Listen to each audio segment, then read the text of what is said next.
سلامونه، زه اسحق خان یم. نن مو هم فیاض خان خیشکی صاحب میلمه دی. فیاض خان خیشکی له درون شخصیت سره یو ښکلی هنرمند دی. خدای ورله ښکلې غاړه ورکړې او بې شمېره مینهوال لري. له نوموړي سره به هم د دوی د ژوند او هنر په اړه خبرې کوو.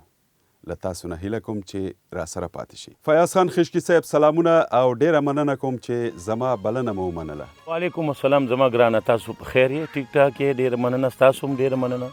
د مشال ریډیو ډیره مننه.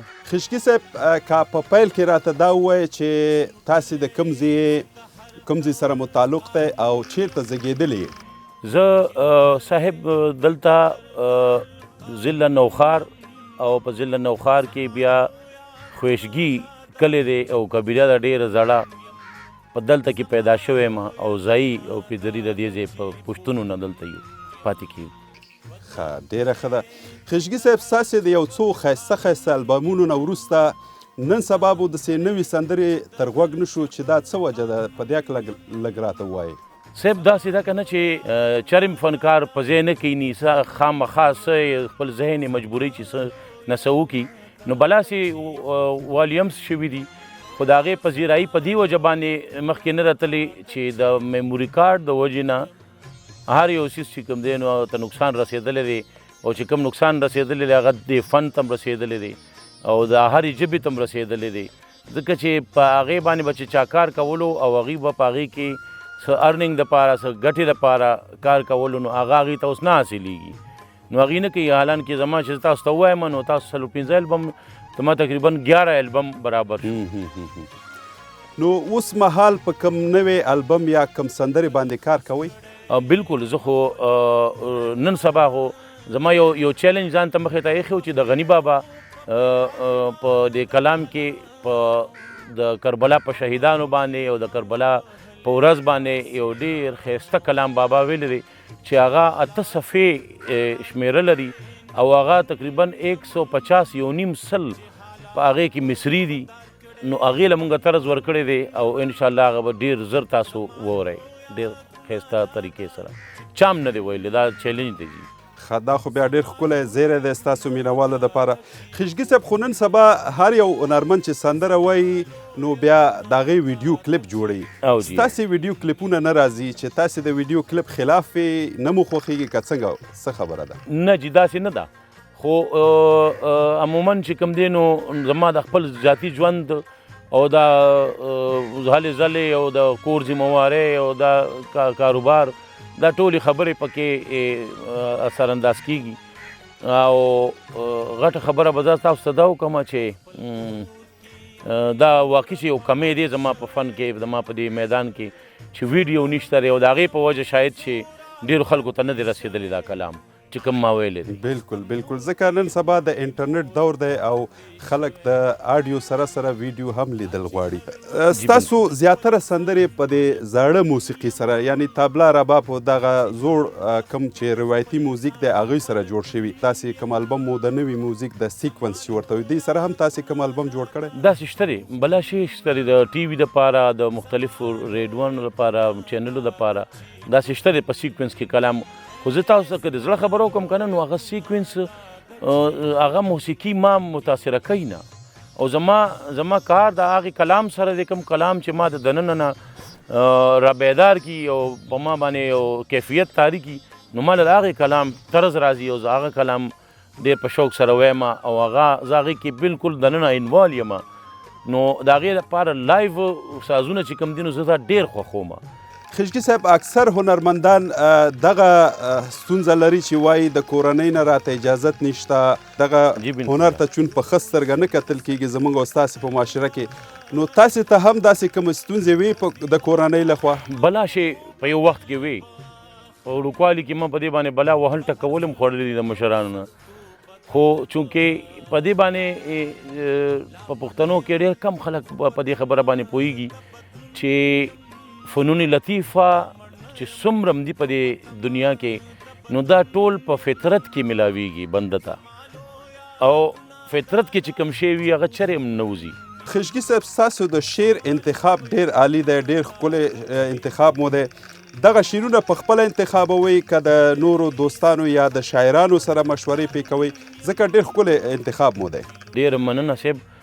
زما د شعرو نه د کتاب سره ډېره نږدې ملګرتیا ده او ترننه ده او الله مو دې روغ لري ستاسو ټولو سره چې دا ملګرتیا تر مرګه پورې د کتاب سره وي نو دا زه پې خوشحاله یم او کتاب سره یاري او ملګرتیا یو ناشنا ملګرتیا ده جي. نو دا د هغې کتاب او د هغې کتو او د هغې بار بار د کتو او د هغې کې د هغې نه د خوند د اخیستو دغه نتیجه راوختله چې اوس زه په اخوا دېخوا کلام باندې بالکل لکه نه متاثره کېږم او داسې اخوا دېخوا کلام ما رانیوی نه شي. اوس ما په حمزه بابا باندې یو سولو البم زما روان کړی دی چې به صرف حمزه بابا په هغې کې همدغسې د غني بابا مې روان کړي دي همدغسې د خوشحال بابا د رحمان بابا او هغه دومره دي چې زه وایم چې د یو بابا به کم از کم 15 والیم جوړ شي. دومره کلام ما د هغې نه راویستی دی او دومره هغې ته نظم هم ورکړی شوی دی طرزونه. نو خیشکي صاحب تاسې مخکې د میموري کارډ یادونه وکړه او تاسې ویل چې له دې وجې ډېرې ستونزې راولاړ شوي نو دغه نن سبا په واقعیت سره هم دغه یو ستونزه ده موزیک سنټرونه هم بند شوي که وي هم نو دغه کیسټې نه ریلیز کوي یا البمونه نو تاسې د کم لارې نه خپل البمونه یا کیسټې ریلیز کوئ؟ زه خو داسې کوم چې زه اکثر خوښومه دا چې یو ټي وي چینل زما کلام ریکارډ کړي او هغه نشر شي او خلک یې ووري بس دغه یو کار دی او د دې لپاره یې کومه چې لکه پښتو سرتوره نه شي او د پښتو چې کم خپل مقام دی کم صحیح د هغې کار دی نو چې هغه د خلکو نه د منظر نه لرې نه شي. نو خیشکي صاحب تاسې د البمونو خبره م وکړه چې تاسې 11 البمه تر اوسه لرئ نو دغه البمونه تاسې په خپل لګښت په خپل مصرف جوړوئ؟ بالکل په خپل مصرف باندې زه جوړوم ده ځکه چې زه به د غني بابا د موسیقۍ نه یعنې څه آمدني نه لرئ؟ نه د دې نه څه آمدني په دې ټایم کې نه لرم او مخکې به داسې و چې ریلیز به شو کیسټ نو هغې به چې ما ته کومې پیسې راکولې نو یقینا چې هغه پیسې به ما د هغې د بجټ نه علاوه نور هغې کې سازونه واچول چې دا نور ښکلي شي چې دا نور ښایسته شي زما د سوچ مطابق شي. نو خیشکي صاحب تاسې نو بیا د موسیقۍ نه علاوه څه کوئ دغه لګښت تاسې د کومې لارې پیدا کوئ؟ د موسیقۍ نه علاوه زه به تاسو ته ووایم چې زمونږ زه خو بیسیکلي د پلار د نیکه دغه نه یو زمیندار یم او زمونږ خپل بلاشه جایداد دی او زه په هغې کې ډېره ښایسته ګزاره کېږي. دې نه علاوه زه د پراپرټۍ لږ ډېر کار هم کوم ابټاباد یو ځای بل ځای ملګري مونږ جاینټ ملګري وو هغې کې ډېر ښه آمدن میلاویږي او بس ډېر ښه ټایم تېرېږي. بالکل د که څه هم په دغه اکلامات خپله معلومات وخو ما وی چې ستاسې هغه دوستان چې هغه مینوال چې په دې خبره پوه نه وو چې پوه شي نو تاسې موسیقي زده کړې ده کوم استاد نه که په خپل سره همداسې خدایي استعداد لرئ؟ داسې به ووایم چې که داسې څوک وي چې زما استاد نشته نو دا هم غلطه ده ځکه چې رفیق شینواري او د هغه طرز او د هغه موسیقي او د هغه کار چې هغې سره موسیقي په ډډه اورېدلې ده یو دور بدل شوی دی هغې کې چې کوم دی نو زه د هغې نه متاثره شوی یم او هغه کوم فطرت چې الله بادشاه را کړی نو هغه د حمزه بابا سره په مینه باندې او د رحمان بابا خوشحال بابا او غني بابا دا کلامونه ما دومره زله کتلي دي چې لکه دې کې ما ته لاره ملو شوې ده او د دې نه علاوه چې کوم دی نو د هر یو استاد سره ناست شوی یم ښکلي ښکلي خلکو سره او د هغې نه مې چې څه ما ته څه ما حاصلولی شو هغه ترې نه ما اخیستې دي خو داسې باقاعده استاد مې نشته دی چې لکه زه وایم چې یا لاسنیوه مې ترې کړې ده او کار مې زده کړی دی. په پښتونخوا کې اکثر داسې هنرمندان له ستونزو سره مخ وي د ګواښونو سره مخ وي تاسې ته کوم داسې ګواښ یا داسې خطر خو مخامخ نه دی ځکه تاسې یو نامتو هنرمند یې؟ بالکل ما ته بلا شیش داسې کارونه مخې ته راغلي دي چې هغه زه به تاسو ته ونه ویلی شم خو د هغې ما بس همدغسې جواب ورکړی دی چې کله مقرر وي نو هغه به وي او نور د دې خبرو پروا نه کوو چې مرګ به ګنې موږ له بل څوک راولي. د دې په سر باندې داسې ډېرې خبرې هم شوي دي چې تا دا څه فضول خبره کړې ده چې زه په دې په هغې نه یم که مسجد که بودخانه ده چې جانان پکې اوسېږي او مغه زما کعبه ده دا تا څه ویلي دي په دې بدې ردې ویلي دي او ما هم د هغې مطابق جواب ورکړی دی والله چې خدای دې حالات ښه کړي او انشاءالله چې د ښه کېدو په طرف روان دی. نو دغسې حالاتو کې چې ستونزې وي، اقتصادي ستونزې وي او دغه نوي هنرمندان هم مثلا د اقتصاد له وجې میدان ته نه راځي، ځکه نن سبا یو سندره هم په ډېرو پیسو ریکارډ کېږي، خاص کر د سیکونس میوزیک کې. نو په داسې یو حالت کې خو هغې کې ما ته دا اساني ده چې زما ملګري را چې کوم سازندګان 3-4 ما سره وي، نو هغې چې څه د پروګرام ته لاړ شم او څه میلاویږي نو هغه د هغې ته میلاویږي. نو د هغې په وجه باندې په داسې والیومز کې هغې زما سره هیلپ کوي او زما سره مرسته کوي او دا غواړي چې لکه ته کوم کار کوې زمونږ د بچو رزق تا سره دی، نو مونږ به چې کوم دی نو تا نه کم از کم د پښتو په نوم باندې د دې پیسې نه الو 2-3 چې کوم خپل سازیان دي زما د هغې سره مونږ دلته کې په کلو کې فصلانې ورکوو، دغه کوو، دا ټول لوازمات زه پوره کوم د هغې سره. نو په داسې یو حالات کې چې خلک د ستونزو سره مخ دي، ګواښونه ورته کېږي، نو تاسې د موسیقۍ یعنې خصوصا د پښتو موسیقۍ راتلونکی یا آینده څنګه ګورئ؟ آینده خو داسې ده که نه زما صاحب چې کوم دا نسل راتلونکی دی دا خو د پښتو نه او د پښتو ادبي کار نه ډېر لرې دی، چې زه به دا وایم چې په ټوله پښتونخوا کې زه ثوابې په 1 نمبر باندې ګڼم چې دغه خلک تر اوسه پورې د خپل ثقافت سره ډېر جوخت دي او هغه میلې، هغه موخه او داسې نور پروګرامونه د وخت مطابق او د موسمونو مطابق چې دا خلک کوي او د اجرې قایمې ساتلي دي او دا پروګرامونه او د پښتو ثقافت ته د ټول خلکو په نسبت باندې دا نږدې خلک دي او ما سره چې څونه خلک رابطه کوي نو په هغې کې چې یو ځان لکم د ثوابۍ نه کوي نو دونه ټول KPK نه څوک نه کوي رابطه.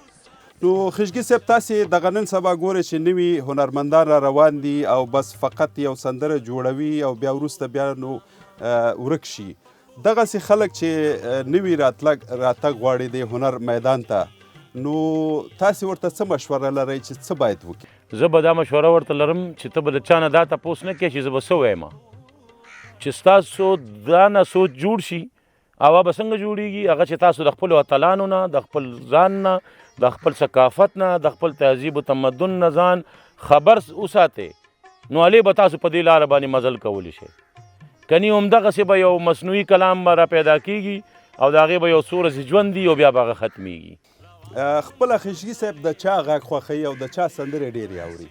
اواز زه چې کله ډېر زیات غزل او څه اورېدل غواړم په پښتو کې نو زه خیال محمد لاله اورم، د هغه زاړه نوي ټول بس بار بار اورم. بیا ناشناس صاحب راباندې ډېر ښه لګي هغه اورم او دا زاړه رفیق لالا خو بالکل د هېرېدو نه دی، هر وخت ماته یاد وي او څه ناڅه یې اورو. خیشکي صاحب خپلو مینوالو دپاره کوم میسج لرئ نو مهرباني وکړئ.